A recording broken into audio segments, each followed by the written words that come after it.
sur les bords du Pacifique. Et donc, à cette occasion, nos collègues australiens de l'ANU, Australian National University, sont venus participer à cet événement du CURD pour échanger avec nous sur les questions. Il y avait un atelier consacré aux questions linguistiques. Et nous avons souhaité profiter de leur présence pour prolonger cet échange, mais cette fois en direction des acteurs du terrain, des acteurs engagés dans la promotion des langues polynésiennes, soit en tant qu'enseignants, soit en tant que personnel encadrant, soit en tant que membres d'institutions comme les académies qui se chargent de faire la promotion de ces langues, afin qu'il y ait un échange de connaissances, et en particulier un échange de connaissances sur les outils numériques et analytiques pour décrire ces langues et les valoriser. Donc c'est pour ça qu'ils sont aujourd'hui avec nous, et donc je vais les présenter. Donc Nick Thieberger qui va assurer aujourd'hui la présentation de ce matin et de cet après-midi. Nick est spécialisé sur les questions d'archivage numérique. Il est à la fois linguiste et informaticien et il connaît bien justement les outils numériques qui permettent de décrire les langues et de les traiter grâce à des outils automatiques. Marie Duhamel qui est en Nouvelle-Zélande, qui travaille en Nouvelle-Zélande et J'habite en Nouvelle-Zélande. qui habite en Nouvelle-Zélande, Travaille en Australie. et qui travaille en Australie, qui est rattachée à la même équipe de l'ANU et qui travaille sur la question de la variation, donc qui interviendra demain sur ces questions-là et comment on analyse la variation dans les langues. Et Janet Fletcher, qui est professeure de phonétique-phonologie à l'Université de Melbourne et qui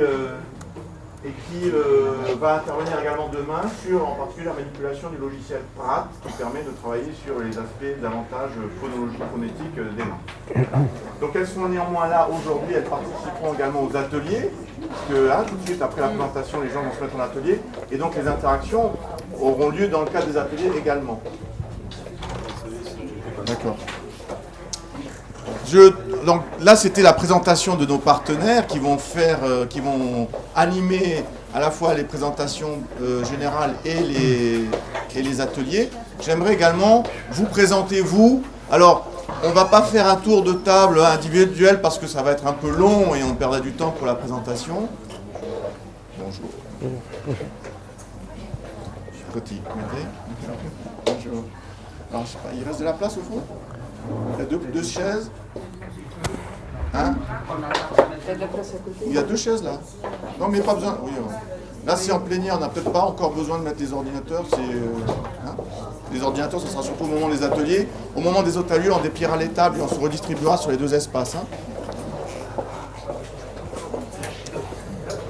Donc, alors, d'abord cet événement a été rendu possible grâce à l'intervention de plusieurs partenaires que je vais citer brièvement, des partenaires institutionnels. Donc évidemment, l'ANU qui est ici présente et qui est représentée par nos collègues, ainsi que Nick Evans qui assurera la conférence de ce soir. Vous savez sans doute que ce soir à 17h30, il y a une conférence publique en bas à l'université, dans l'amphi A1, qui sera donc assurée par Nick Evans, qui n'est pas aujourd'hui avec nous ce matin, mais qui sera là demain matin dans le cadre de cet atelier. Nick Evans est le directeur du programme COIDL. Donc le programme COIDL est le programme auquel appartiennent, c'est l'équipe qui est ici présente. Donc Nick va nous projeter le site tout à l'heure. Et donc la conférence de ce soir concernera finalement le sort des langues océaniennes aujourd'hui, l'enjeu de leur description et aussi les menaces qui pèsent sur leur transmission. Donc d'abord cette équipe, l'équipe de l'ANU, c'est grâce à elle que cet événement est possible. L'événement est également rendu possible par la participation de l'université, puisque ça s'inscrit dans le cadre du CURD dont j'ai parlé tout à l'heure, de la Maison des sciences de l'homme, la MSHP, qui est une structure de recherche rattachée à l'université, du programme Pacific Dialogue animé par Serge Cherkezov, qui est un programme qui a pour vocation précisément de favoriser les échanges entre les universités du Pacifique, de l'ESP évidemment, qui nous accueille aujourd'hui dans le Farenati et qui nous permet de nous rencontrer avec ce matériel qui va nous servir dans le cadre des ateliers. Voilà. Bonjour. Tu peux aller dans la salle à côté, il y a des chaises aussi, parce qu'on garde les places, parce que c'est rediffusé en fait, en duplex.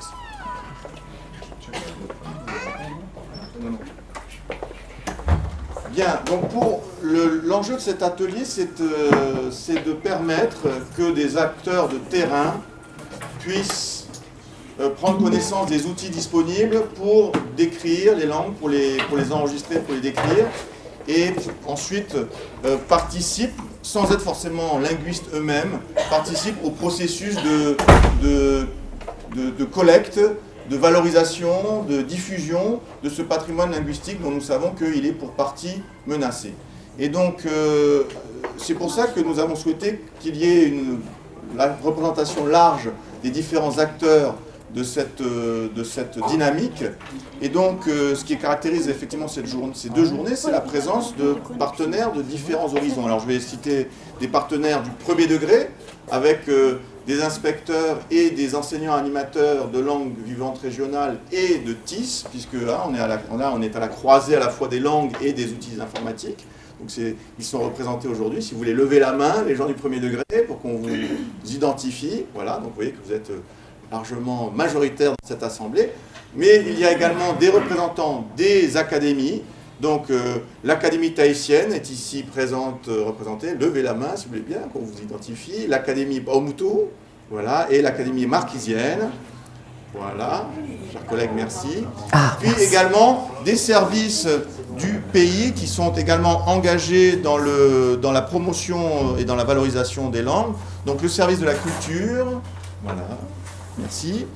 Le service de la traduction et de l'interprétariat, voilà. Et enfin, parce qu'il y a encore une dernière, des invités de dernière minute, et je vais expliquer pourquoi. Et donc j'ai cité le service de la culture, l'interprétariat, et enfin, oui, nos amis, donc représentants, oui, du conservatoire, d'accord, et j'ai souhaité également associer les gens qui s'occupent du Hakka, puisque l'enjeu c'est de parler de la diversité des langues dans notre collectivité, et parmi les spécificités de la Polynésie française, vous avez une communauté Hakka importante, qui pratique une langue qui certes vient donc d'une variété de langue chinoise, mais qui s'est transformée au contact des langues locales et du français, et qui donc a une spécificité locale. Donc nous avons ici Patrick et Gabriel qui sont là pour également, qui ont un projet justement autour de la valorisation du Hakka, qui sont présents avec nous également pour prendre connaissance de ces outils. Voilà, je vais passer la parole à Nick, si tu veux bien dire un mot peut-être sur Coidel et quels sont les objectifs pour la recherche. Merci à tous et bonne journée. Merci et bonne journée. Je suis Nick, je viens de l'Australie. Je ne parle pas très bien le français, alors Jacques va traduire si je fais des fautes. Merci beaucoup pour l'accueil très chaleureux. Nous sommes une équipe le centre. Ça, c'est un centre qui existe pour 7 ans en Australie. Nous avons beaucoup de projets. C'est le centre pour l'excellence sur les dynamiques du langue. Et c'est grâce à ce centre qu'on peut être ici, qu'on fait des ateliers comme ça. On les a fait en divers lieux. Mais certains de vous étaient là quand je suis venu, il y a peut-être 5 ans, comme ça.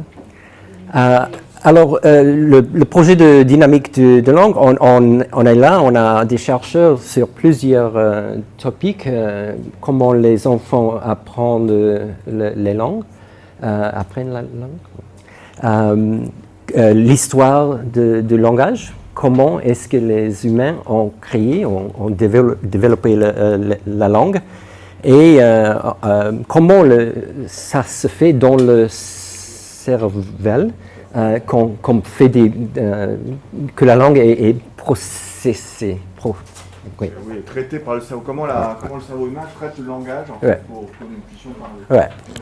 Alors, et nous faisons partie de ce petit shape, ça veut dire l'espace de la langue. Comment est-ce que les langues se différencient? Egoptiste. Oh, okay, good. Thanks. Alors, c'est comment ouais. Il y a une diversité de langues. Voyons, dans le Pacifique, il y a les langues polynésiennes qui sont plus ou moins très communes. Il y a beaucoup en commun entre les langues, mais en Mélanésie, les langues sont vraiment très, très différentes et il y a plusieurs langues. Pourquoi? Il y a les îlots, il y a presque les mêmes gens qui sont là et là, mais il y a cette diversité. Alors, ce sont les questions qui nous concernent. Mais pour pouvoir approfondir notre connaissance de tout ça, il faut beaucoup de plus d'informations sur chaque langue. Nous savons fort peu des langues du monde, et alors pour ça, il faut beaucoup de travail sur terrain. Il faut que les locuteurs des langues font le travail, parce que ce n'est pas juste quelque chose pour les linguistes, mais c'est vraiment quelque chose que vous, les locuteurs, ont beaucoup d'intérêt aussi à trouver ce qu'il y a dans votre propre langue. Alors là, je suis là aujourd'hui pour montrer ce que nous faisons. Je crois que nous avons pensé assez sur comment créer les données dans les langues, alors que les données puissent nous aider aujourd'hui dans nos programmes, mais aussi qu'ils vivent toujours pour nos enfants et pour le futur. Alors, archiver aussi les données qu'on crée aujourd'hui. Parce qu'on sait qu'avec beaucoup de petites langues, c'est terrible de le dire, mais on sait que dans le futur, plusieurs langues ne vont pas être parlées. Alors, il faut faire des bons enregistrements de données sur ces langues pour que on peut les consulter dans le futur. Alors aujourd'hui, on a un plan de faire comme ça. Le matin, je vais parler un peu et puis je vais montrer un outil qui s'appelle Elan. C'est un outil pour transcrire le média, soit vidéo, soit audio. Et on aura l'opportunité de faire le travail sur ordinateur, si vous avez déjà installé Elan sur l'ordinateur. Voilà. Et puis l'après-midi, on va voir un autre outil qui s'appelle Flex. Et on va aussi avoir un atelier de travailler avec Flex. Ça, c'est aujourd'hui. Je pense, est-ce qu'il y a du café ou quelque chose comme ça? Oui, il y a une pause ici. Alors, du café, bonne question. On ira voir en haut. J'avoue que je n'ai pas préparé cet aspect-là. Mais, bon. Mais en tout cas, à déjeuner, vous avez eu un mail. Hein, à déjeuner, nous déjeunons à côté. Pour ceux qui le souhaitent, j'ai réservé pour ceux qui se sont manifestés. Mais on peut, s'il y a des gens qui n'ont pas réservé, on peut y aller. Il y a de la place, hein, on ira tôt. Et donc, on mangera à côté pour revenir ici ensuite pour la les conférenciers sont invités. Vous, évidemment, vous aurez à payer votre précis, vous ne voyez pas de malentendu dans la minute. Ok. Ouais. Bon, ça va. Bon, vous savez très bien qu'il y a beaucoup de langues. Je dis juste une chose. Si certains d'entre vous qui viennent d'arriver ne sont pas à l'aise parce qu'il n'y a pas de table et tout, la conférence qui est là est repliquée juste à côté. Et à côté, il y a des tables. Si vous voulez vous asseoir avec une table devant et poser vos ordinateurs, vous pouvez aller dans la salle à côté où ça se fait aussi la retransmission est très claire. Oui, on vous entend bien. On vous voit. Je confirme. Alors j'aime bien la carte parce que ça fait le Pacifique, c'est vraiment au centre de la carte. Et on voit qu'il y a on sait qu'il y a un quart des langues du monde se trouvent dans cette région, y compris Papouasie, Australie et Indonésie. Alors beaucoup de langues. Et dans les années 1800, Wilhelm von Humboldt a dit qu'il reste encore un peu de travail pour déterminer leurs particularités. Après, Andy Pauly, qui était prof à l'ANU, là où nous venons, il dit que moins de 10% des langues sont assez bien enregistrées. La Mélanésie est une dernière lointaine. Mais c'est un peu partout qu'il y a beaucoup de langues qui ne sont pas encore bien enregistrées. En plus, si on sait que quelqu'un est venu, un linguiste est venu pour faire des recherches sur votre propre langue, comment est-ce que vous pouvez trouver ce qu'ils ont fait? Ça, c'est un gros problème. Les linguistes viennent, peut-être ils viennent de l'Australie, de l'Angleterre, des États-Unis. Ils prennent les enregistrements chez eux et après, il n'y a rien chez vous.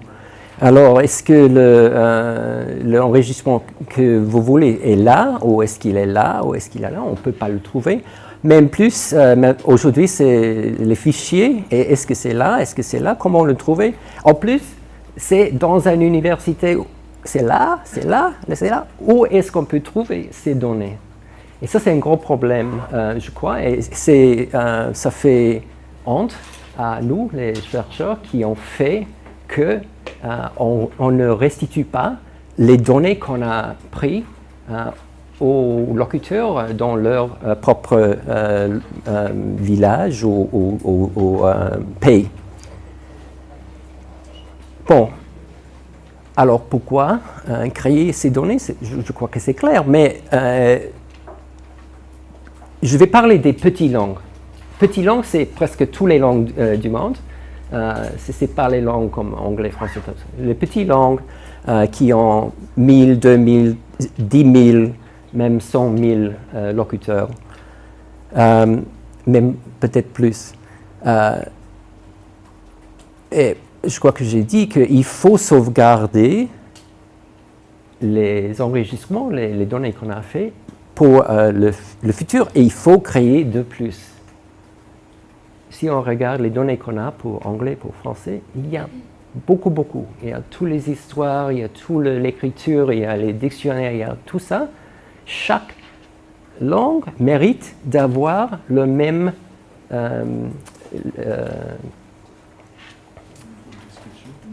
niveau, ouais, voilà, le même niveau de description. Ce n'est pas qu'il faut juste avoir 1000 mots, 3000 mots dans un dictionnaire. C'est vraiment un corpus de tout le savoir qu'on a. C'est bien de l'avoir dans une forme qui va durer dans le futur. On peut regarder ce qu'il y a déjà dans les archives. Alors là, on voit, nous avons fait une espèce de visualisation de ce qu'il y a dans certaines archives sur les langues, disons, de cette région. C'est une échelle de 3. Alors, le noir veut dire qu'il y a assez peu, et le jaune, c'est plus de 150 ressources dans l'archive. Et là, on voit, pour la plupart des langues ici, il y a fort peu dans les archives. Voilà, ça c'est Puka Puka, ça c'est Penrhyn. Et si on va, let's try this.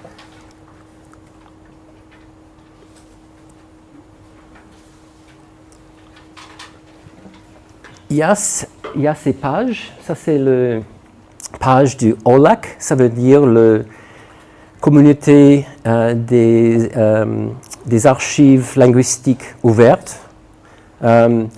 Chaque langue du monde a une page comme ça, et chaque jour, ce projet va voir dans chaque archive ce qu'il y a, et il fait une récolte, et il le met sur la page. Je vais parler de notre archive Paradisec, et notre archive fait partie de cette communauté. Et si je mets quelque chose dans notre archive aujourd'hui, demain, ça va être dans cette directoire. Alors, on peut regarder tahitien. Il faut juste ajouter dans le URL les 3 lettres qui sont le code pour la langue. Chaque langue, en principe, a ces 3 lettres. C'est un standard ISO. Alors, pour tahitien, c'est T-A-H. Et pour chaque langue, il y a ces 3 lettres. Si on les ajoute ici, on voit la page de ce qu'il y a dans les archives. Et si de là, on peut aller voir ces données. Attends. Je donne juste une précision sur le code ISO. Oui. Oui. Hein, les langues, comme vous savez que tout objet maintenant aujourd'hui a un code ISO, c'est quand vous allez vous prenez les catalogues de vente, vous trouvez les codes ISO, c'est des codes standards en fait. Et même les langues, aujourd'hui, ont des codes ISO. ISO, c'est l'Organisation internationale des standards. Et donc, ils se sont mis d'accord pour répertorier les langues du monde et leur donner un code à 3 lettres. Donc, c'est le code 639.3. Bon, voilà, ça c'est le code des langues, qui porte sur les langues. Donc, pour connaître le code ISO, en fait, on verra ça en atelier tout à l'heure, mais en fait, il y a des sites de référence. En particulier, il y a le site Ethnologue, qui est une des voies possibles pour obtenir les codes ISO. Et donc, même les langues de Polynésie, et même le Raka a un code ISO, d'accord, à 3 lettres. Et ça permet ensuite de pouvoir moissonner plus facilement les données qui sont disponibles sur Internet. D'accord. Donc on regardera ça peut-être en atelier pour plus de précision. D'accord. Et voilà. De là, en principe, il y a 2 clics de là pour trouver quelque chose comme les données primaires, hein, les fichiers. Alors là, j'ai cliqué, j'ai trouvé qu'il y a un livre là. Je vais voir ce qu'il y a dedans. Mais on voit que voilà, c'est l'enregistrement. On a l'image de l'enregistrement. Et si on veut, on peut aussi l'écouter. Voilà. Je ne sais pas ce qu'il y a là. On va voir.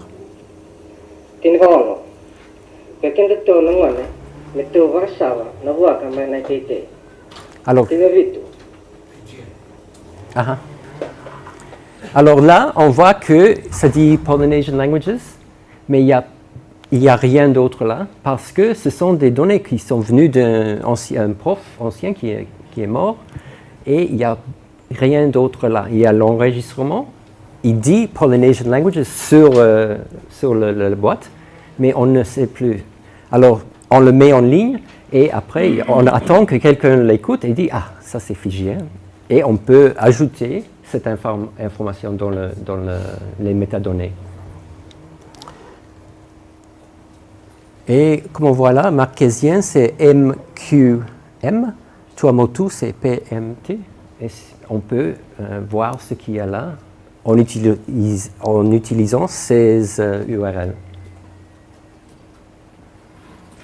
Si on a des questions, c'est juste à les poser parce que je suis prêt à répondre. Alors, c'est très important pour nous tous de faire les enregistrements, de créer ces données maintenant. Hein?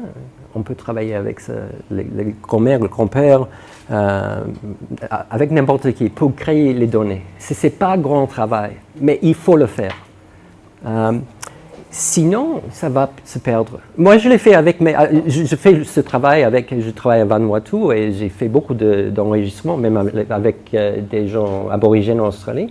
Après, j'ai pensé, mais j'ai pas fait avec ma mère, mon père.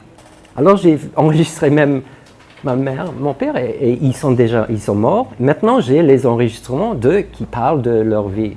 Et pour moi, c'est très émouvant, et même mes enfants auront la possibilité d'écouter leurs grands-parents. Alors, Oui, continue. ouais. Non, mais juste pour dire, c'est quelque chose, on prend celui-là, enregistreur, même le portable, et on le fait. C'est quelque chose qui dure peut-être 1 heure, et après, il y a ces données. Oui, comprenez bien l'esprit précisément de cette rencontre. La technologie a énormément évolué. Il fut une époque où les gens qui étaient chargés d'aller enquêter sur le terrain et recueillir des données on considérait que c'était aux linguistes de le faire, à des spécialistes, et puis la communauté locale éventuellement subissait presque cette intrusion et coopérait ou pas, etc.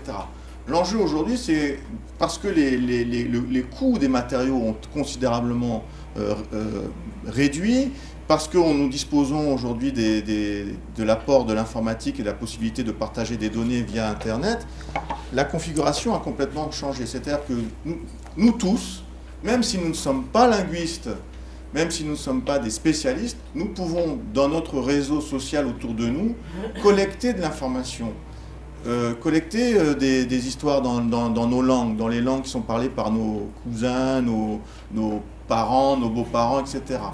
Et donc, il n'y a pas besoin d'être spécialiste pour le faire. Il y a simplement quelques bonnes pratiques, quelques bonnes façons de faire que va présenter précisément aujourd'hui Nick, pour justement que ces données soient correctement collectées au bon format et ensuite correctement archivées pour ne pas être perdues.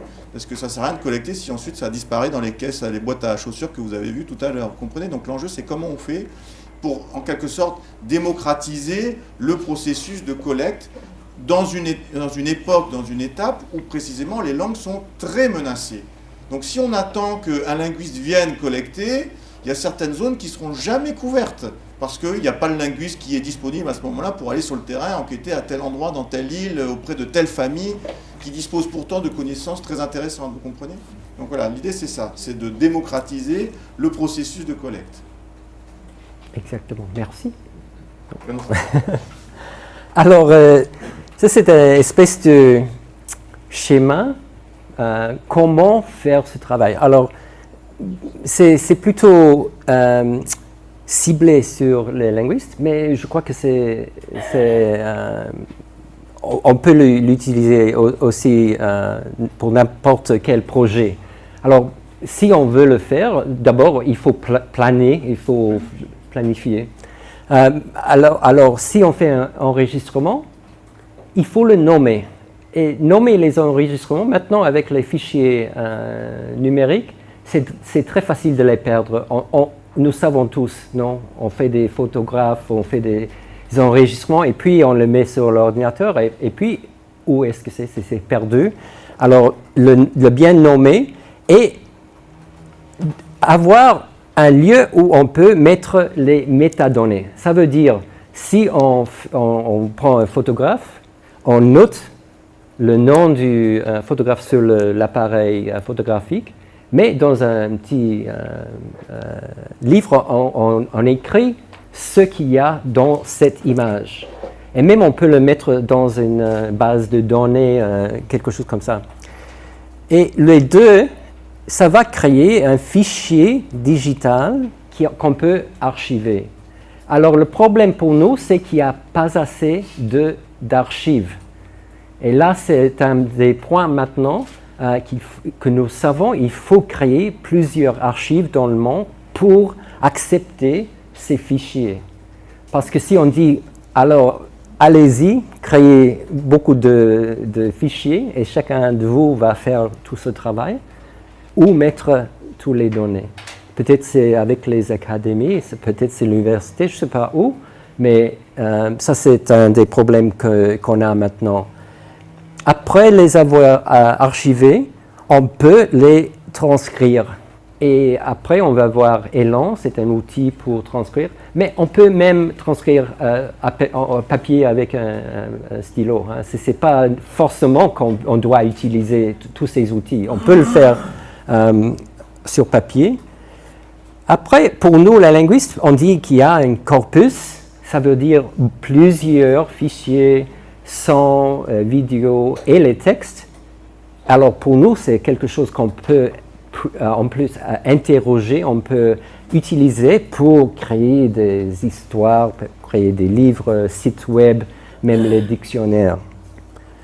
Voilà, on a les textes, on peut les naviguer, on peut faire nos analyses sur ces textes. C'est l'intérêt des linguistes, mais et en plus, on peut les interlinéariser. Ça veut dire, pour chaque mot dans la langue, on va faire une traduction en français, soit anglais, soit... pour que, après, les autres puissent lire ce qu'il y a là. Hein. Il faut traduire aussi. On peut le faire mot à mot, ou on peut le faire en gros. Ouais. Et de là, on peut créer les livres de texte, les dictionnaires et tout ça, et tout doit être archivé. On voit qu'il y a l'archivage là. On archive au moment où on crée les données, on les archive aussi. C'est pas comme autrefois, que pour les linguistes, c'était quand ils étaient en retraite qu'ils ont mis tout dans l'archive, ou même quand ils sont morts, tout est allé dans l'archive. Aujourd'hui, on peut archiver dès le moment de création des données. Et c'est très puissant parce qu'après, si on fait, pour nous, si on écrit quelques analyses, on peut dire cette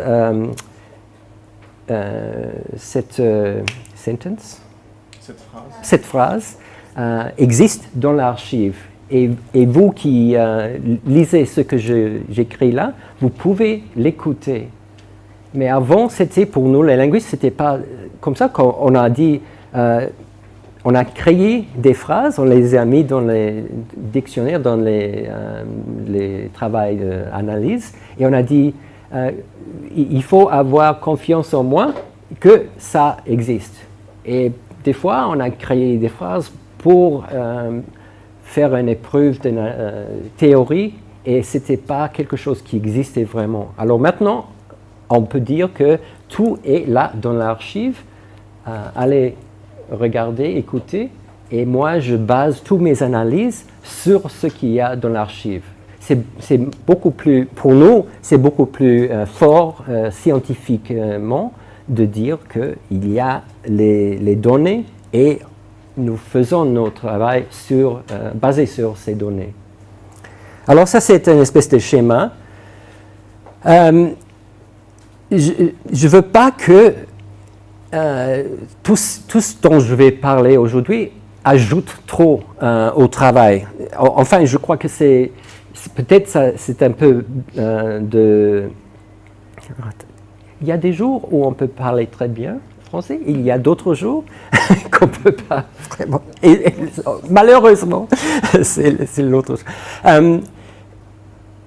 Je crois que ça va, les méthodes que je vais décrire ici vont nous améliorer nos tâches.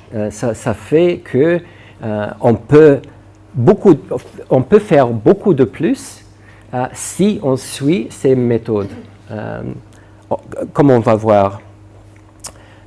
Oui, alors ils ajoutent beaucoup à ce que vous pouvez faire avec votre travail. L'enregistrement peut après être sur un site web, ça peut être dans une app sur le portable, ça peut être dans un livre. Tout devient possible si on le construit bien d'abord. Mais pour vous, vous devez choisir ce que vous pouvez faire, tout en sachant au moins ce qui propose les méthodes nouvelles et émergentes. Alors, pour enregistrer, il y a plusieurs outils comme ça. Et comme Jacques a dit, ils ne coûtent pas beaucoup maintenant. Je crois que les choses comme ça sont, je ne sais pas en francs, mais $100 comme ça. C'est vraiment, c'est pas cher, mais même on peut utiliser les portables. La question vraiment est de la qualité du fichier qu'on crée. Et enfin, ce qui est très important est d'avoir le microphone proche du locuteur. Et ça, c'est peut-être le plus important. Si c'est là et je parle ici, on ne va pas vraiment avoir un bon fichier. S'il y a un groupe de gens qui parlent, c'est très difficile de les enregistrer tous. Il faut penser à ça. L'important est de connaître comment utiliser ces trucs et de faire des essais avant de les utiliser en vrai. On fera un petit peu de manipulation en atelier pour ceux qui le souhaitent. Hein. On a pris des machines justement pour vous montrer et puis que vous sachiez au moins les étapes essentielles. Choisir le bon format, puisqu'il y a des formats différents sur les machines. On peut sélectionner le format, régler le niveau d'entrée, positionner le micro. Vraiment des choses de base à savoir. Ouais. Ce que je n'ai pas porté, c'est les casques. C'est bien d'écouter, de mettre le casque. Bon, j'en ai. Tout le monde maintenant a des casques, non? Voilà. Si on met le casque et on le met dans la machine, Et puis on peut écouter ceux qui écoutent la machine. Par exemple, si on le fait dans cette chambre maintenant, il y a beaucoup de bruit. Il y a le bruit de climat. Alors, ce n'est pas très bien de le faire ici. C'est mieux de le faire au dehors. En plus, il y a les oiseaux, le coq qui coque, ouais, tout ça. Ouais. Tout ça.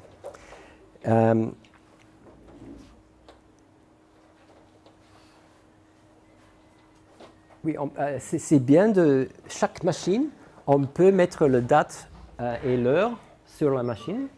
Si on le fait, c'est très bien parce qu'après, le fichier aura la date et l'heure sur le fichier. Et ça c'est important si on perd un fichier, si on ne l'a pas nommé très bien.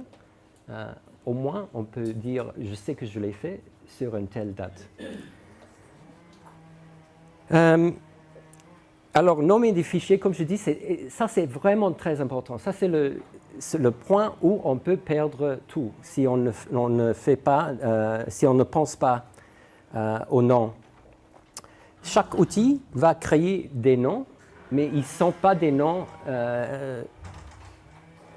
uniques. Alors, il faut penser à un nom qui soit unique. Il faut le noter. Si on le copie d'un outil comme ça sur l'ordinateur, ça c'est le moment où on peut le changer dans une forme qui est convenable à vous. Alors là, c'est un nom quelconque. Au moment où on le copie sur l'ordinateur, on peut le faire plus aux formes qui conforment. La question est qu'il y a beaucoup de machines pour faire ce travail et ça change toujours. Autrefois, il y a des grandes machines comme ça, il y avait des plus grandes machines. Maintenant, ça vient c'est plus petit et ça coûte moins cher. Et aussi, il y a les vidéos et ça change toujours. Alors, il y a des choses dont il faut penser. Est-ce qu'on peut ajouter un micro si on a le vidéo? Est-ce qu'on peut ajouter un micro qui soit proche du locuteur? Alors, le vidéo est là et le micro est là. Si on a le vidéo, la qualité du son n'est pas très bonne dans le vidéo. On le sait bien parce que tout le monde maintenant fait des vidéos, non? Et tout le monde a déjà fait des vidéos dégueulasses. Et on sait ce qu'on aurait meilleur fait pour créer des vidéos meilleures.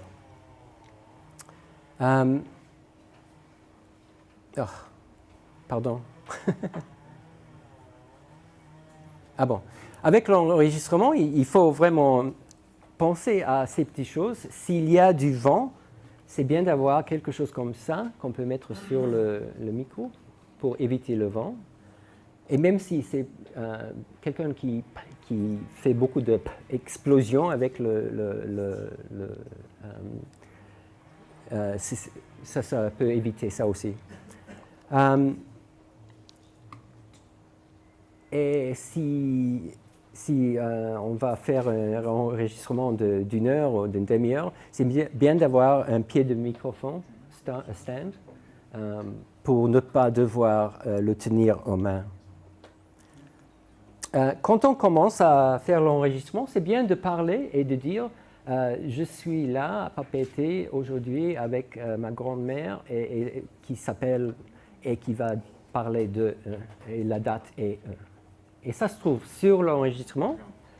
Alors si on perd même si c'est pas très bien nommé, si on trouve l'enregistrement, on peut l'écouter et là on trouve ce qu'il y a sur l'enregistrement.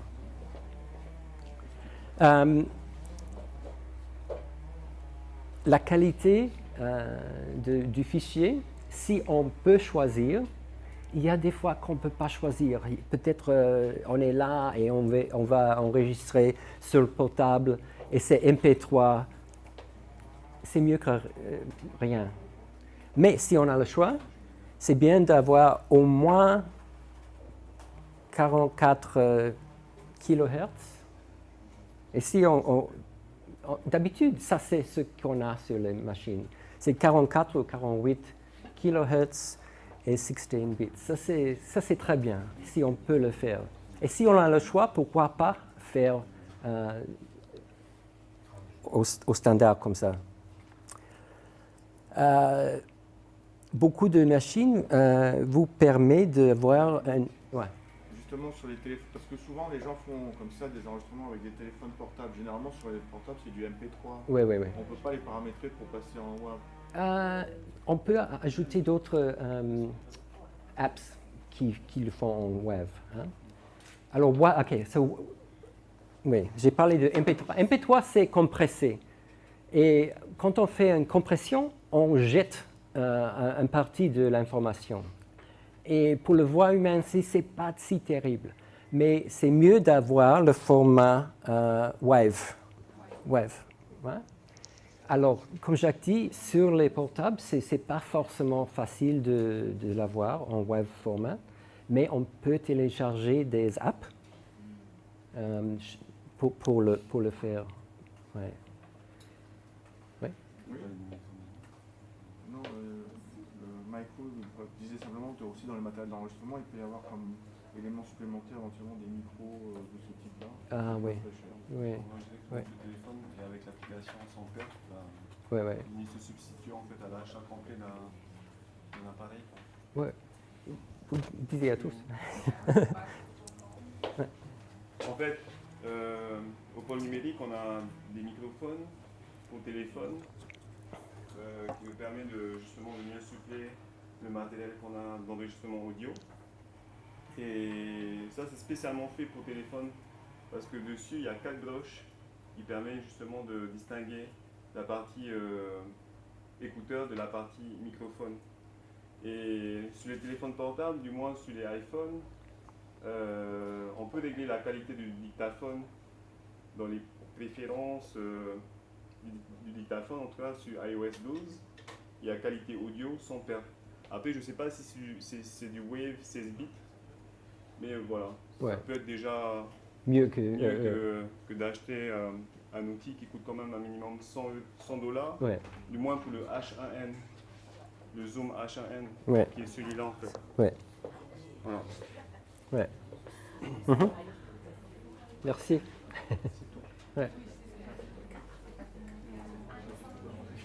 Est-ce qu'il y a d'autres? Oui. Juste pour dire, mais malgré tout les données techniques, moi j'ai travaillé dans ce domaine assez longtemps. Le plus important pour éviter le vent et des choses comme ça, c'est-à-dire ça MP3 ou MP4, Wave, ça c'est vraiment hyper spécialisé. Pour ne pas vous décourager avec les termes techniques.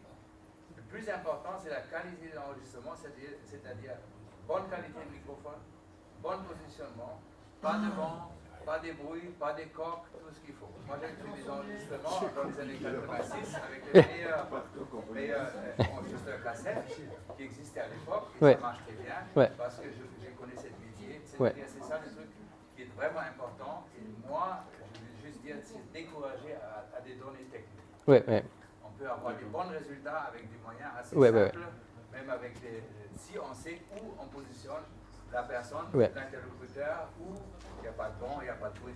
C'est beaucoup plus important à mon avis que le petit détail. Non, bravo, c'est vrai. Et pour finir par rapport à ça, pour demander par rapport à ça, d'expérience, je préfère le son de ça que du H4N posé sur la table. Enfin, voilà. Ah ouais. Ok. C'est ce que j'avais à dire. Merci. Alors, l'important est de faire des enregistrements. Et tout ça, c'est un peu à part, mais exactement, c'est mettre le micro proche d'un interlocuteur, éviter les sons et tout ça. Oui, merci. Bon, j'ai voulu illustrer.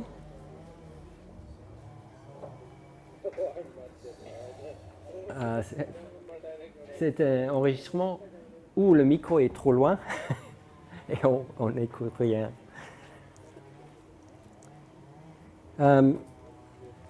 Si on a fait un enregistrement comme ça, on peut utiliser des outils comme Audacity. Audacity est gratuit, on peut le télécharger.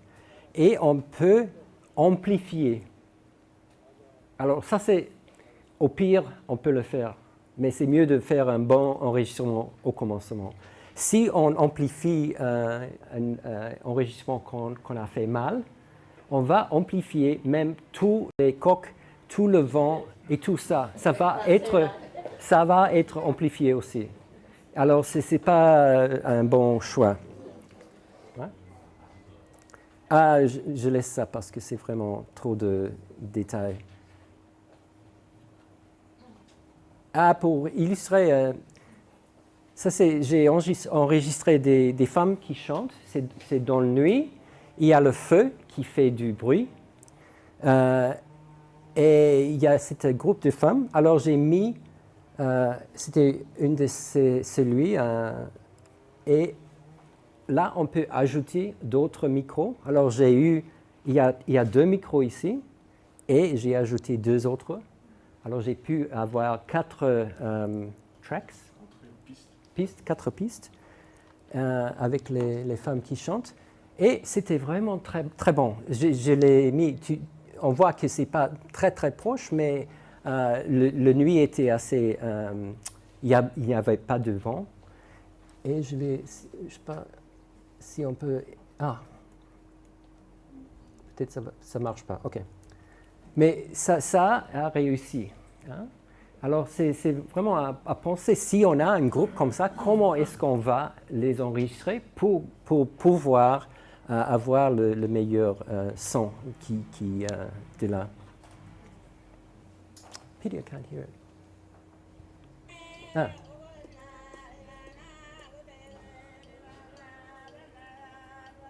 C'est vraiment très bon, c'est très clair. Oui, c'est au maximum.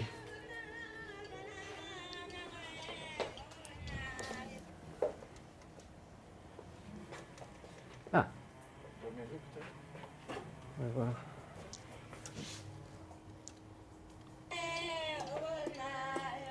Et même avec les... C'est vraiment très bon. En plus, parce qu'il y a 4 pistes, on peut choisir cette groupe ou ce groupe-là et voir comment les différentes parties des chansons vont ensemble. Bon, transcrire, comme j'ai dit, c'est pas le cas qu'on doit utiliser les outils comme Elan. Elan est très très bien, on va voir pourquoi. Mais on peut aussi transcrire comme ça, non, dans un livre. Mais si on le fait dans un livre, comme ça, on voit qu'il y a le bleu et le rouge. Le bleu, c'est dans la langue, et le rouge, c'est la traduction. Alors, ce que j'ai fait là, c'était sur cassette, ça c'est d'il y a 20 ans. Et j'ai eu une amie dans le village qui l'a fait. Il a fait le transcrit, et puis il l'a traduit en... Ça, c'est en bislama, la langue de Vanuatu. Et après, on a tout ça. J'ai pris des images, ce sont dans l'archive. Alors, j'ai pris des images du transcription et je les ai mis dans l'archive avec l'enregistrement. Au moins, l'enregistrement a ça. Après, je l'ai tapé et je l'ai fait entrer en flex, comme on va voir cet après-midi. Et après, ça va être dans l'archive aussi. Ce sont des petites étapes pour améliorer l'enregistrement. Comme on va voir, Elan, il y a d'autres outils comme Elan, ils alignent le texte avec le temps. Ça veut dire que chaque phrase a avec elle le temps où il commence et le temps où il finit dans l'enregistrement. Oui, c'est-à-dire que quand vous travaillez sur Word, par exemple, si vous avez déjà fait de la transcription, vous avez donc un fichier audio qui est donc que vous écoutez, et puis vous ouvrez un fichier Word et vous tapez ce que vous entendez, d'accord. Sauf que votre fichier audio et votre fichier Word ne sont pas connectés. Il n'y a pas de lien entre tel ou tel mot et sa place dans l'enregistrement. Des logiciels comme Elan, en fait, ils s'appuient sur ce qu'on appelle la notion de time code. C'est-à-dire, le fichier audio, il a une certaine durée, hein, il se déploie dans le temps, et chaque moment est chronométré, et chaque moment de votre fichier audio a ce qu'on appelle un time code, c'est-à-dire un code du temps. Et donc, sous Elan, quand vous allez transcrire, eh bien, chaque élément que vous transcrivez est associé à un timecode qui correspond à celui du fichier audio.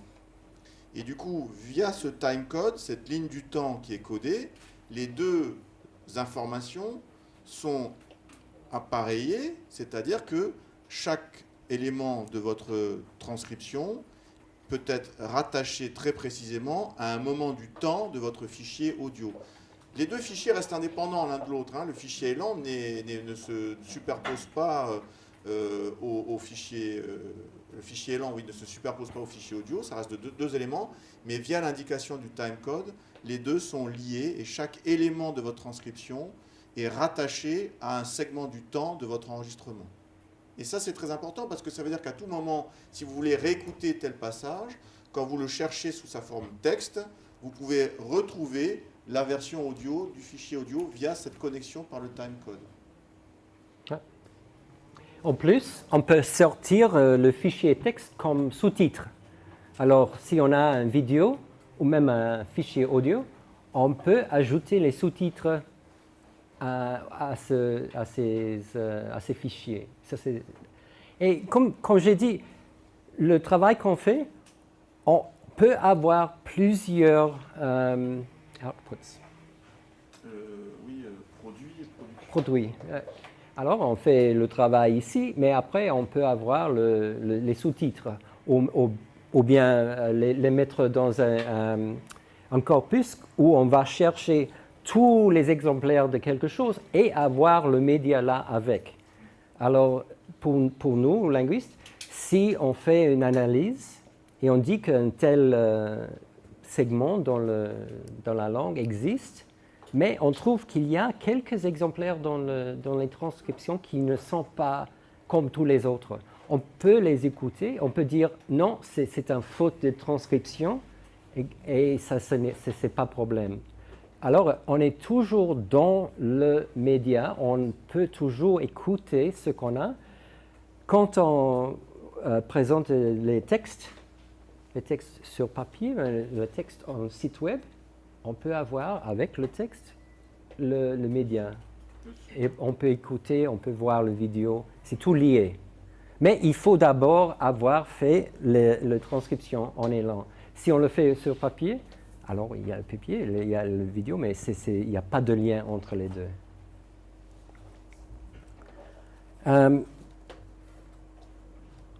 Misalnya nanggup yang mah, tiawi terus, terus sengai das hilang, terus kan, mais comment vous allez appeler ça moi? Ça c'est un ancien qui dit que why did I translate this into French? J'ai pas traduit en français, mais comme vous voyez là, il parle du fait que ce qu'il dit est comme le vent. Et le vent passe, mais si on fait un enregistrement, il parle à moi maintenant, ça va durer dans le futur. Mais sinon, quand on meurt, ça sera fini. Mais j'ai pu trouver ces phrases parce que j'ai fait la transcription en élan. Après, j'ai pu trouver où ça se trouve dans tous mes enregistrements. Et en plus, c'est en forme de... ça, c'est le nom de fichier. Ça, c'est où ça commence. Ça, c'est où ça termine dans le fichier. Et ce sont 3 points qui sont très importants pour trouver celui-là. Et ça vient gratuitement parce qu'on a transcrit en élan. Nommer les fichiers alors est très important parce que ce fichier qu'on vient de voir, j'ai pu le trouver parce que je sais le nom et les métadonnées qui sont associées avec ce nom. Alors, qu'est-ce qu'il faut nommer? les données primaires, cassettes, c'est déjà rien, personne n'utilise plus les cassettes, mais les fichiers audio-vidéo et tout ce qu'on a, les transcriptions des textes, il faut nommer tout ce qu'on a, il faut tracer dans les métadonnées les liens entre le nom d'un fichier et ce qu'il y a dedans, ce qu'on a dans les métadonnées. Métadonnées veut dire une espèce de catalogue de ce qu'on a dans les fichiers. OK. C'est un quiz. Je vais vous demander. Ce sont des noms de fichiers. Il y a des problèmes. Alors, celui-là, pourquoi est-ce que ça pourrait être un problème comme nom de fichier? Celui-là. Je demande. C'est à vous, hein, il vous Oui. demande, si vous deviez nommer un fichier, vous avez enregistré quelqu'un, et puis vous donnez ce nom-là. Quel est le problème de ce nom qui est donné au fichier informatique? Quoi? Oui, peut-être, il n'y a pas de date. Bon, un grand problème, c'est qu'il y a des espaces. Avoir des espaces dans le nom, c'est un problème. Parce que le Mac et le Windows, ils vont traiter l'espace en différentes manières. Alors, pas d'espace. En plus, il y a un point là et un point là. Les points aussi sont un peu problématiques. Alors, pas de point, juste là au fin. Voilà un autre. Alors, ça, c'est un nom qui a le date, le code du langue, le locuteur, le lieu et tout ça. Alors, il y a des gens qui font des noms comme ça. Et ça aussi, ça marche. Mais il y a des problèmes. Si on veut coder la langue, qu'est-ce qui se passe si on a deux locuteurs qui parlent diverses langues? Est-ce qu'on va ajouter... Alors, pour moi, c'est mieux d'avoir un nom de fichier assez banal comme ça et d'avoir toute l'information dans les métadonnées, pas dans le nom du fichier. Mais c'est à vous de penser sur ça. Celui-là, il y a des caractères russes. Alors, ce n'est pas juste les caractères normaux, disons ASCII. Oui, Latin. Ou latin, oui. Alors, ça peut être un problème aussi. Malheureusement, de nos jours, ça ne devait pas être un problème d'écrire en n'importe quel caractère, mais ça reste un problème. Alors, un nom de fichier qui est assez simple est mieux, et pas trop long. Quand il est très long, ça risque aussi de créer des erreurs parce que chaque caractère peut, si on le tape bien, c'est erreur. Alors, moi, je préfère quelque chose de plus simple. Ça veut dire c'est la date où ça a été créé. Oui. Excusez-moi, vous commencez par l'année. Oui. C'est international, il faut commencer par l'année. Oui.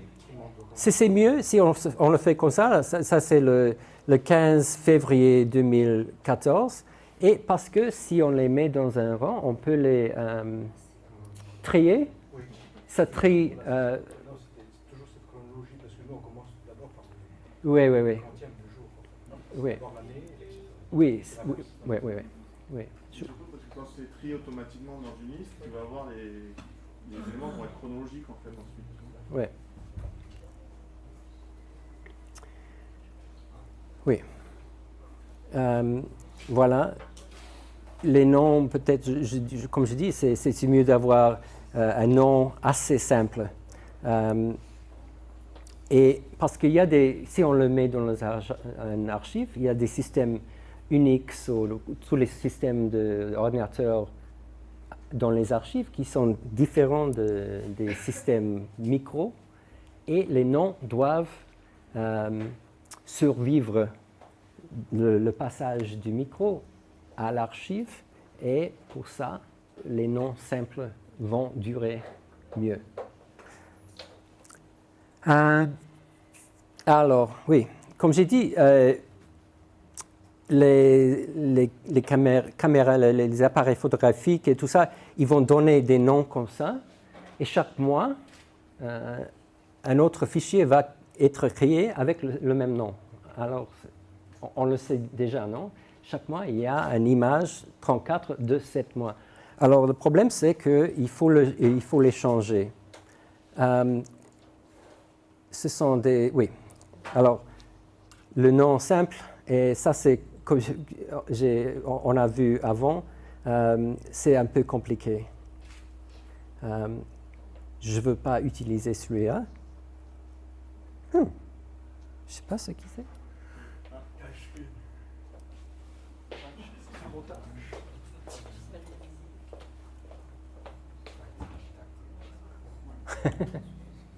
Pause.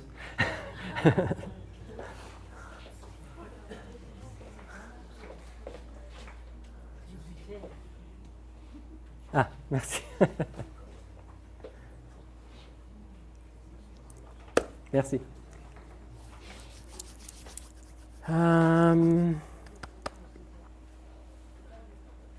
Oui. Ce qui est plus important avec les noms, c'est qu'ils ne changent pas. Alors, si on le change, en transférant le fichier de celui à l'ordinateur, on doit changer le nom. Après, il ne faut pas changer les noms. Les noms doivent être les mêmes parce qu'on a les métadonnées et les métadonnées sont liées au nom. Et si on change le nom, il n'y a plus des métadonnées pour les fichiers. C'était ce qu'on dit, c'est de l'identification persistante, vraiment persistante.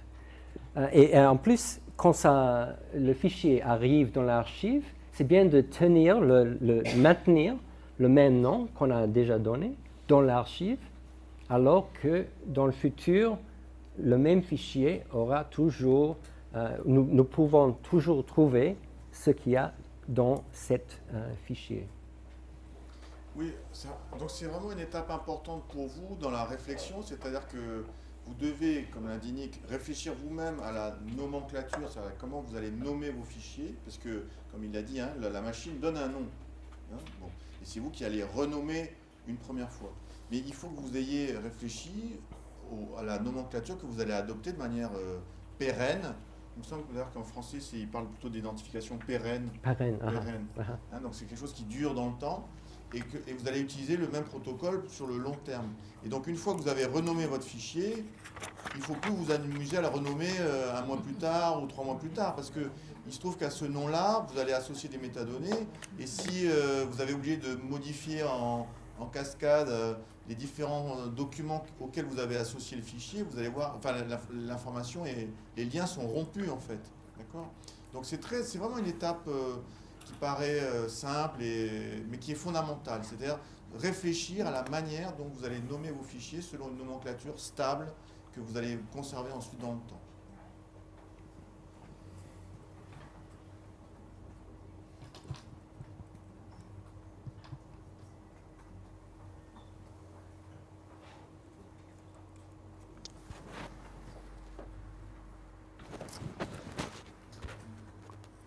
OK. Alors, un autre quiz. Comment est-ce qu'on pourrait renommer ces fichiers parce que chaque mois, comme j'ai dit, ils donnent le même nom. Qu'est-ce qu'on pourrait faire pour renommer ce fichier-là dans une forme où il soit unique et on peut le faire une identification pérenne? C'est pas très compliqué. Ouais. La date, voilà, ici il y a quelque chose, ça veut dire que c'est un, je ne sais pas si c'est important, peut-être c'est pas important. Peut-être ça veut dire c'est février, mars, avril. Alors comme Jacques dit, on peut mettre la date et image 1. Alors ça peut être, si c'est 2018, 02 001. Hein?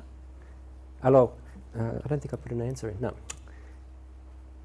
Ouais. Mais l'important est de avoir des noms qui sont uniques. Hein? Et on sait un IMG, il faut l'important de distinguer si c'est une image. Non, ce n'est pas vraiment important parce que, enfin, il y a même .tif ou .jpeg après qui nous dit que c'est une image. Alors, ce n'est pas forcément important de l'avoir dans le nom.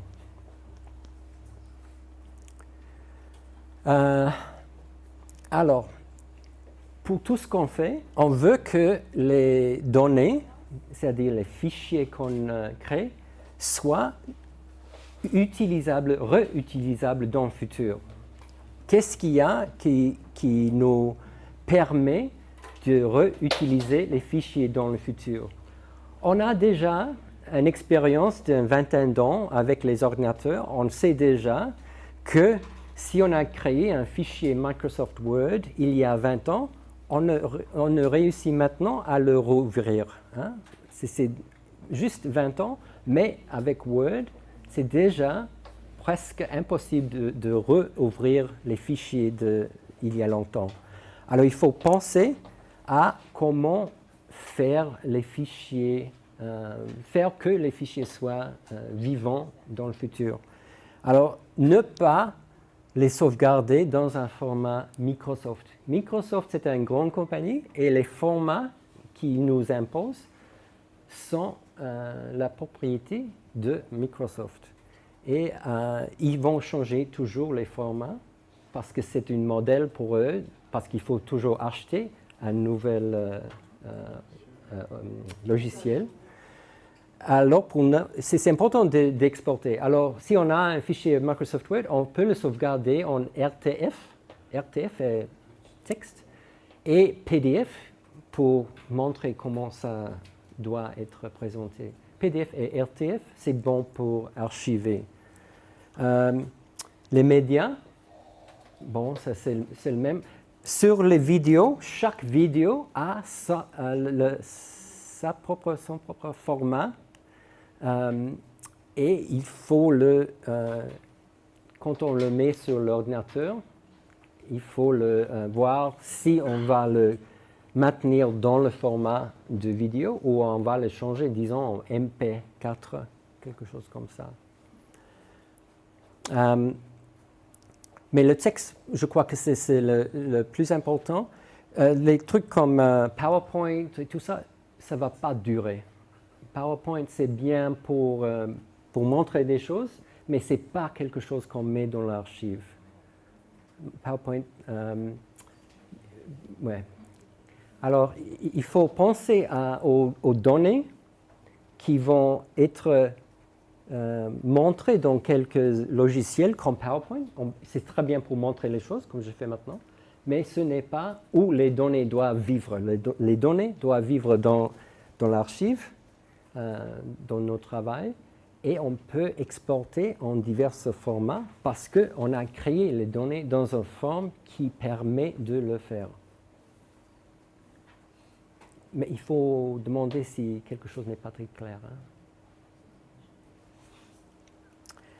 Hein. Alors, nous voulons... je crois que j'ai déjà passé le temps, mais je vais continuer parce qu'on peut parler de Elan après. Oui, nous voulons créer d'excellentes données qui vont durer, sont accessibles et peuvent être transformées en divers formulaires pour livraison à divers utilisateurs. Hein? J'ai fait la traduction en Google Translate, alors peut-être il y a des fautes, il faut me dire.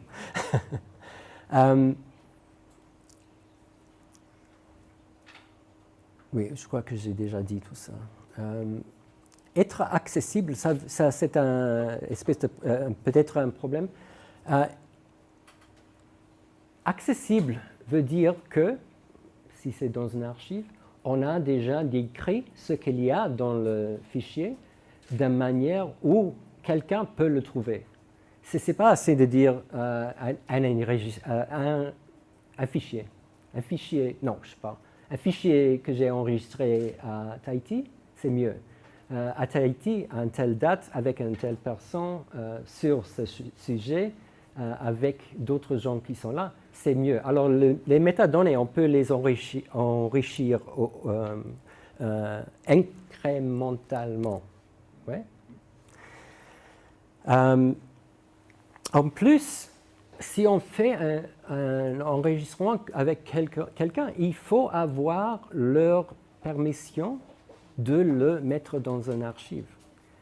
Alors, pour nous, parce que l'université nous fait faire beaucoup de papiers et de formes et tout ça, il faut avoir leur permission sur une espèce de licence, quoi. Oui. Mais on peut aussi demander sur l'enregistrement, dire est-ce que ça va avec toi si on le met dans l'archive pour que tout le monde puisse écouter ce que tu dis. Et ils disent oui, voilà, c'est bien. Mais il faut le faire, il faut avoir le consentement des gens avec qui on travaille. C'est pas, on ne peut plus, comme dans le passé, juste prendre les enregistrements et partir. Ça, c'est très important. Et sans ça, on ne peut pas archiver les données. Il faut avoir le consentement des interlocuteurs.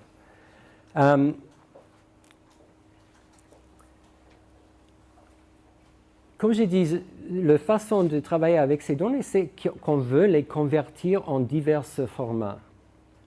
On fait des enregistrements plus haute qualité qu'on peut, même. Ouais. Mais pour les mettre sur un site web, il faut faire une copie compressée. On ne met pas le WAV sur le web, on met le MP3 sur le web. On retient le WAV dans l'archive, mais le MP3 ou le JPEG d'une image sur le web parce que ce n'est pas trop lourd pour télécharger.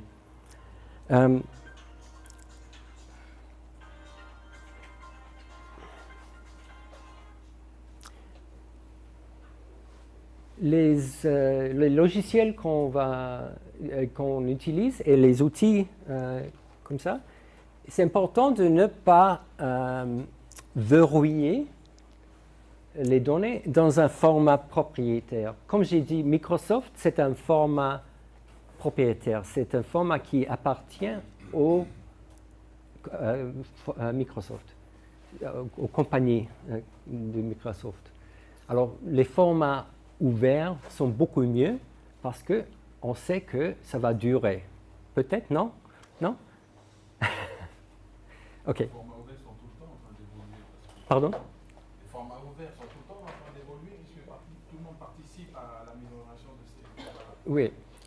Alors, c'est le travail de l'archive de migrer les formats dans ce qui vient dans l'avenir. Mais pour l'archive, c'est important d'avoir tous les fichiers dans un format qu'ils connaissent bien pour qu'ils puissent les migrer dans le futur. Ouais.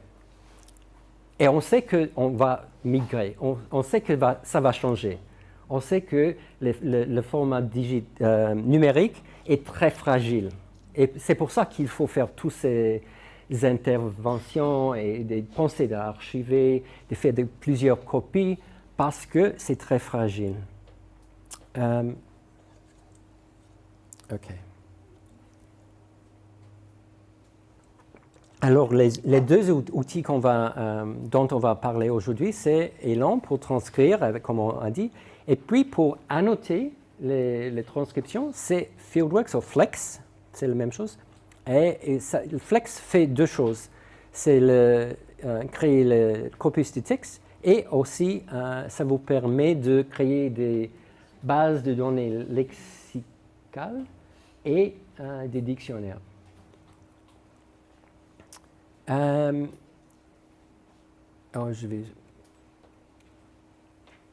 OK, le principe est de réutiliser les données. Ça, c'est si on pense chaque fois qu'on a un choix, est-ce que je vais pouvoir réutiliser ces données dans le futur?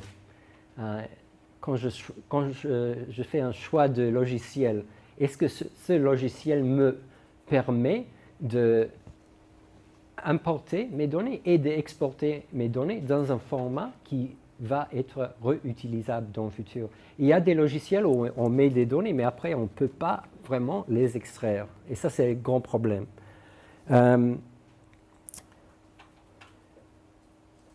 Et l'autre chose, c'est timeliness, je ne sais pas en français, le faire au moment juste. Ouais. Ouais. Mais il ne faut pas laisser certaines tâches à plus tard. Alors, les métadonnées, c'est vraiment important de les écrire au moment où on crée un fichier, où on fait un enregistrement. C'est très facile de le faire à ce moment-là.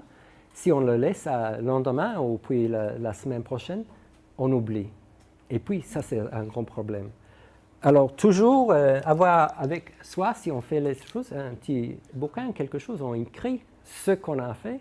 Voilà, c'est fait. On peut le mettre dans un fichier. I'm going too slowly. Ça, c'est le formulaire de consentement. Peut-être, comme je dis, on peut les signer si c'est sur papier. Mais si c'est les académies, peut-être les académies ont déjà quelques formulaires pour faire du consentement qu'on peut utiliser. Mais si on le fait avec sa grand-mère, c'est toujours important d'avoir de parler, de dire ce qu'on peut faire avec les fichiers. Les notes de terrain, employer un stylo étanche parce que sinon ça risque d'arriver comme ça si c'est mouillé. Dire qui, quand et où au commencement de l'enregistrement. Et après, on peut copier les notes, soit taper en ordinateur, soit les numériser, comme j'ai montré avant.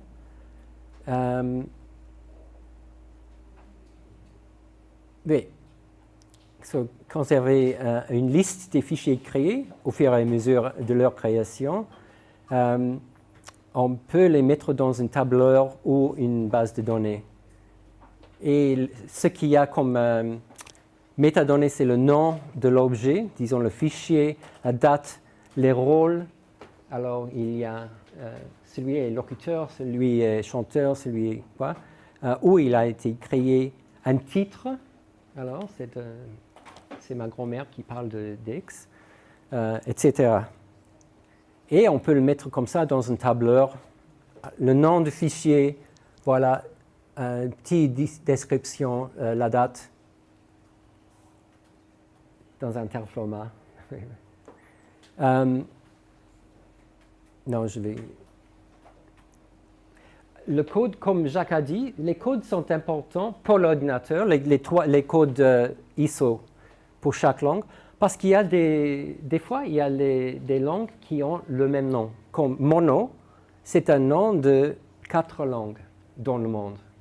Alors, si on dit que c'est un fichier dans la langue mono, on ne sait pas. On peut dire que c'est la langue mono qui vient d'un tel pays. Mais alors, ce sont les codes, 4 codes pour une langue qui a le nom mono. Et en plus, on le met dans un catalogue. Je vais montrer Paradisec demain, si vous venez. Alors, parce qu'il n'y a pas beaucoup de temps maintenant. Mais comme je dis, c'est important d'archiver au moment où on crée les données. Ça, c'est une étudiante qui a fait ce travail de terrain dans les Philippines, au nord des Philippines. C'était un lieu un peu dangereux parce qu'il y avait des bandits. Et elle a dû changer de village quelquefois parce que c'était un peu dangereux. Et elle a envoyé ses enregistrements sur DVD à moi en Melbourne. Elle était là pour 1 année et chaque mois ou 2 mois, elle m'a envoyé ces données. Alors, elle savait déjà que même si tout est perdu dans le village, elle a toujours les enregistrements déjà archivés. Elle a pensé au nom des fichiers. Alors, quand ça est venu chez moi, j'ai pu les mettre dans l'archive directement. OK, voilà. Maybe I should just go back to that. Alors, pourquoi archiver? Demain, je vais parler plus au sujet d'archivage, mais c'est notre responsabilité d'assurer l'accès à long terme et la disponibilité des données que nous enregistrons. Et nous, quand je dis nous, je parle de nous linguistes, mais aussi de nous locuteurs qui veulent créer des données dans nos langues. C'est important pour les locuteurs et c'est important aussi pour nous, les linguistes, qui veulent savoir ce qu'il y a dans la richesse des langues de notre région.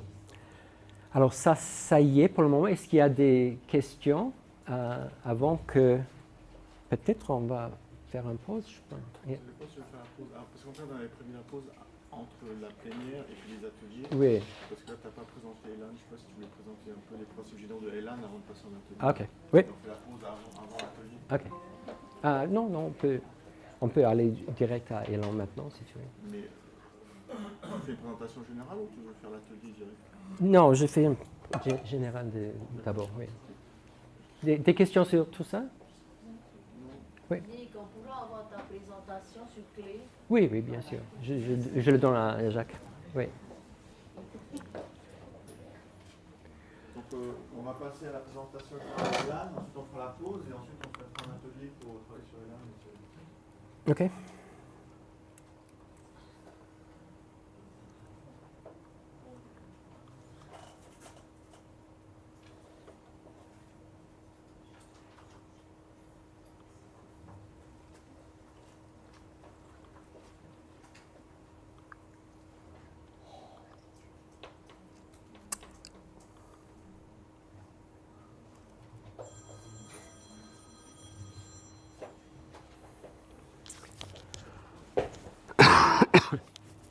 Est-ce que vous avez tout téléchargé Elan sur vos ordinateurs?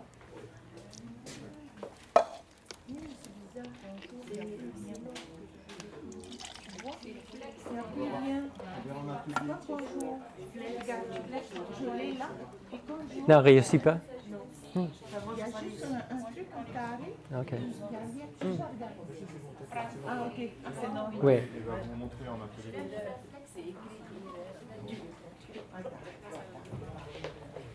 Flex c'est un peu plus difficile et en plus c'est juste pour PC, c'est pas sur Mac. Oui, ouais.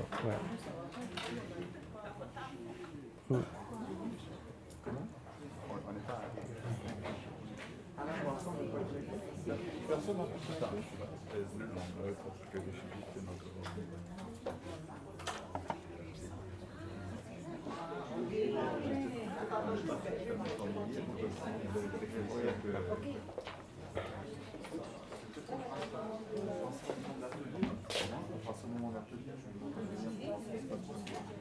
On laisse Lynn faire sa présentation. Ça va? Là, on ne va pas avoir besoin de... Là, pour l'instant, vous n'avez pas besoin d'aller sur Elan. Hein? Il faut qu'il soit sur Elan maintenant. Non, je vais montrer ce qui se passe avec Elan et après l'atelier, on va travailler avec l'outil sur votre ordinateur. Ouais. Ok. Elan. Elan est un logiciel gratuit, fonctionne sur toutes les plateformes. Et on a déjà dit, ça peut afficher les signaux vocaux, vidéos, ainsi que leurs annotations. Et ça permet aussi d'avoir un nombre illimité de niveaux d'annotation. Alors, d'habitude, on fait l'annotation, c'est une transcription, c'est en ligne. On peut y ajouter la traduction, c'est 2 lignes. Mais il y en a des gens qui ajoutent plusieurs lignes. Je ne vais pas parler de ça parce que c'est un autre, ça peut devenir très compliqué. Mais on imagine que si on s'intéresse aux signes de main, par exemple, si on a une vidéo, on peut avoir une ligne d'annotation pour la main gauche, une autre ligne d'annotation pour la main droite, et ainsi ensuite.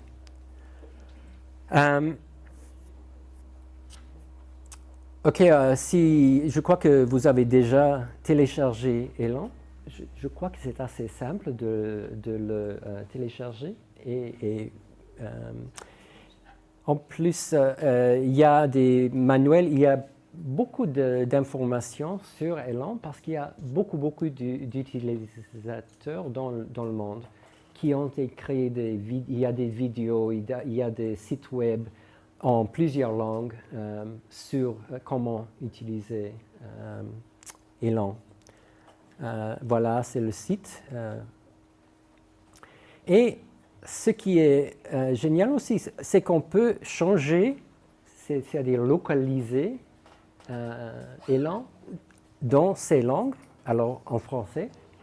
Juste si on va à Options, Language, et voilà, on choisit français. Ça change Elan dans un forme, c'est en français. Et si on est courageux, on pourrait même envisager le format tahitien, parce que je crois que ce n'est pas trop travail de changer en diverses langues. OK, je vais montrer comment utiliser ce qu'il peut faire et après on va le faire ensemble dans l'atelier. Pour commencer, on double-clique et on peut choisir. Voilà. On va ajouter un fichier média. Voilà, on trouve un fichier Wave et on va l'ouvrir. Voilà. Et là, on vous présente le fichier. On voit ici l'image sonore du fichier Wave. Et là, on peut le jouer et on peut commencer.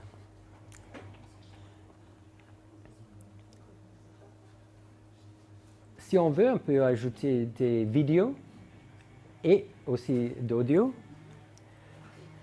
On peut aussi avoir une modèle, ce que Elan appelle template. Template, c'est un format déjà fait. Si on a plusieurs niveaux d'annotation, le template peut le initier pour toi. Il ne faut pas le refaire chaque fois qu'on ouvre un nouveau fichier.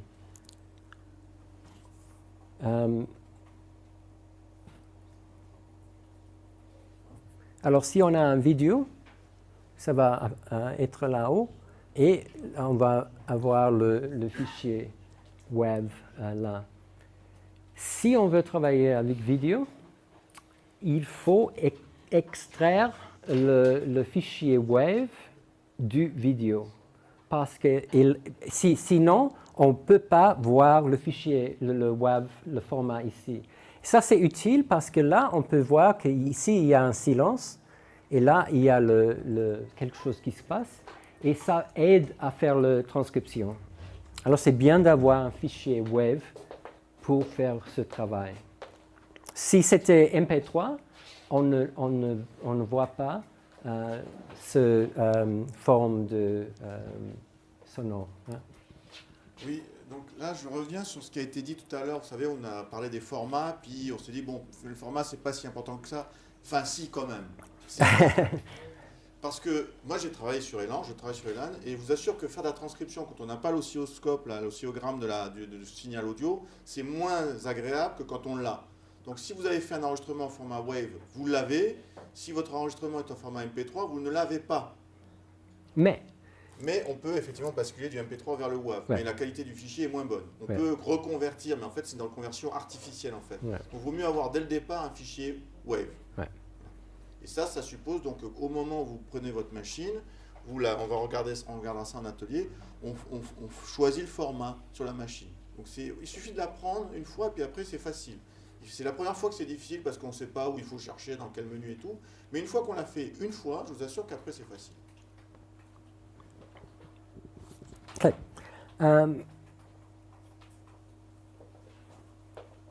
OK, si on a déjà créé un fichier, ça crée un fichier avec .eaf, ça c'est un fichier Elan, et puis ça suffit de double-cliquer sur le fichier EAF pour commencer le travail. Ouais.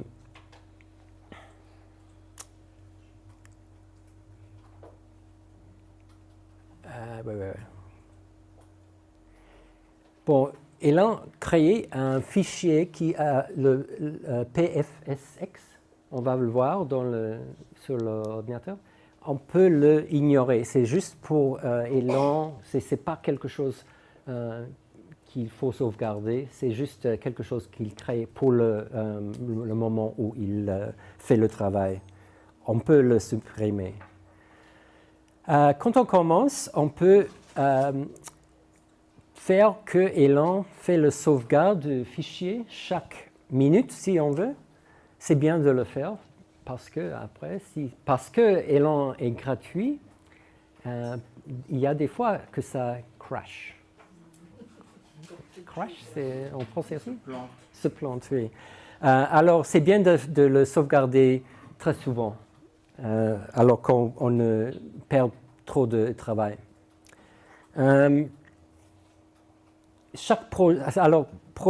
Elan a un projet, le projet a le fichier média et le fichier de texte, l'annotation. Toute l'information, comme Jacques a dit, c'est dans le fichier d'annotation. On ne change jamais ce qu'il y a dans le fichier média. Le média est toujours là. On fait l'annotation qui est à part. Média, annotation. Et si on veut, on peut partager les fichiers d'annotation parce qu'ils sont textes, ils sont très très petits. Alors, si on a des collègues et on travaille ensemble, peut-être un travail sur n'importe quoi et on veut partager avec eux, s'ils ont le même fichier 100, on peut envoyer le fichier .eaf et eux, ils vont recommencer ou refaire la transcription. Pour nommer les fichiers, je crois que c'est très utile d'avoir le même nom que le fichier média. Alors si ça c'est le média, .wav, le nom du transcrit c'est le même, mais avec .eaf. Et c'est Elan qui va donner cette EAF.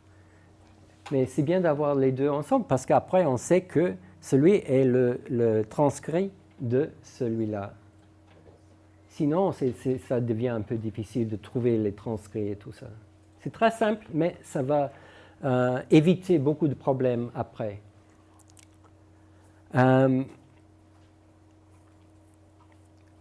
Oui, c'est bien de mettre tous les données dans le même directory, folder, hein? Dossier, oui, dans le même dossier. Alors, parce que Elan va se souvenir où se trouve le fichier média. Et si c'est toujours dans le même lieu, ce n'est pas de problème. J'ai parlé des tiers, c'est des espèces de rangs, les pistes de transcription, ce sont là.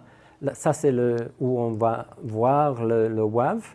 Ici, il y a des contrôles pour jouer, pour aller en avance, en arrière. Même, il y a celui-là qui est loop mode. Ça veut dire que si on choisit un segment, on peut le jouer continuellement, en répétition. Boucle. En boucle, voilà. Si c'était en français, peut-être ça serait en boucle.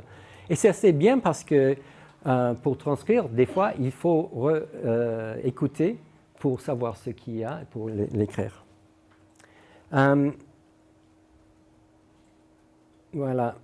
Pour faire une annotation, on peut choisir un morceau là, double-cliquer là, on écoute, ça veut dire jouer juste ce morceau-là. Celui-là, c'est juste le morceau, ça c'est jouer tout. On peut mettre la transcription là-dedans. Et puis, bon, voilà, mettre la transcription. Voilà. Et en plus, aller à la prochaine.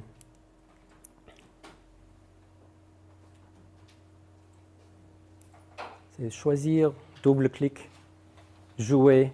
Et si c'est en boucle, quand on joue, ça va se répéter soi-même. Et on peut taper le transcrit là-dedans.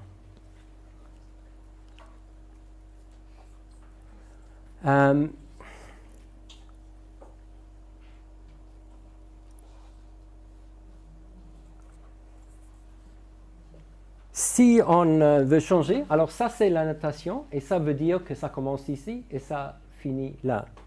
Mais si on regarde ici, ça c'est vraiment ça c'est silence.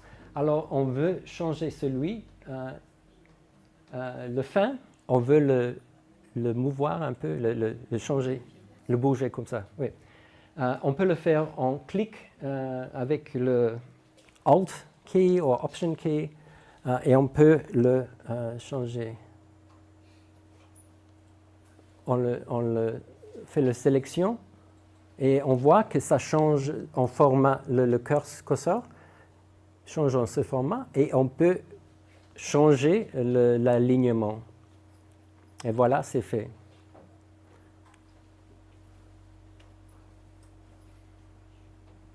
Voilà. Alors, si on fait des fautes, on peut les changer après.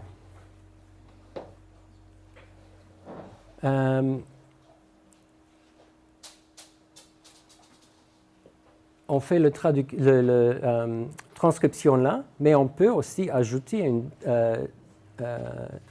traduction. Ça dépend des tirs, des pistes. Celui-là, le piste veut dire qu'il est le même que les mots là. Alors c'est aligné aux mots. Mais celui-là, il est libre à aller n'importe où. Alors il peut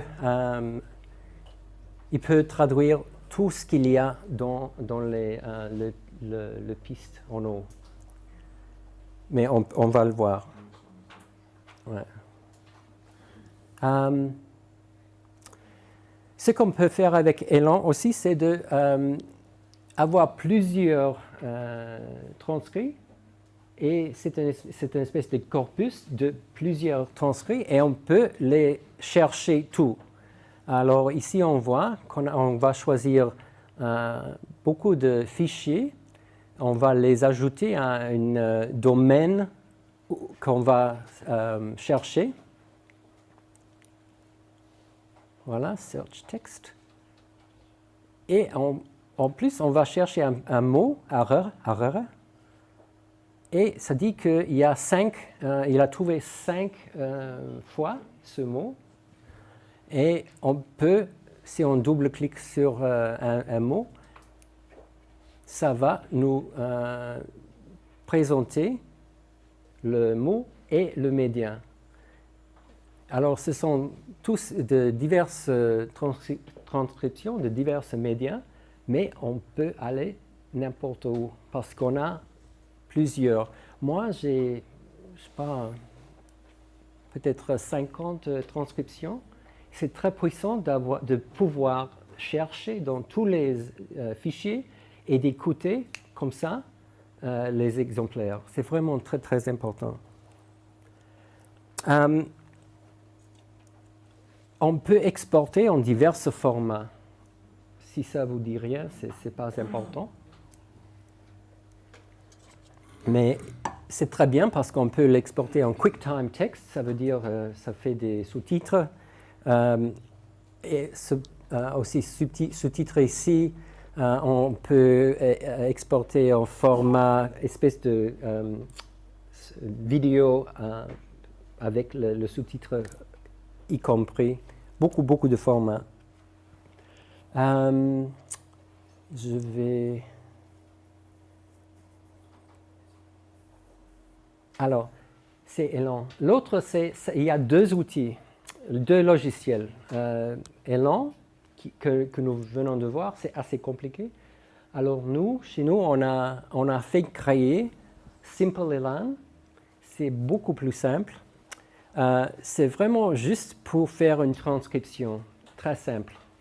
Lorsque Elan permet de faire beaucoup de choses, avec Simple Elan, on peut glisser et déposer, drag and drop, glisser et déposer, ouais.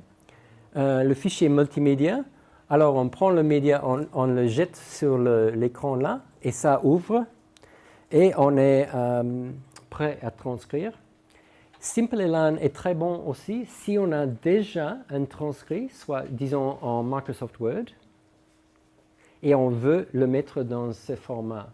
Simple Elan est beaucoup mieux à lier les fichiers texte qui existent déjà aux médias que c'est le cas en Elan. Alors, vous pouvez voir que c'est beaucoup plus simple que Elan. C'est juste le format, le fichier WAV là et la transcription. Et ce qui est bon, c'est qu'on peut faire la transcription, on fait le carriage return. Chariot. Et ça met le fin du segment et on va voir parce que c'est vraiment très bien, je crois. C'est beaucoup plus facile. Et Simple Elan, on peut aussi faire le transcrit du vidéo. Je crois que je vais terminer parce que c'est l'heure et c'est un peu chaud là. Et on peut se réunir à... Oui, disons 10h05 comme ça.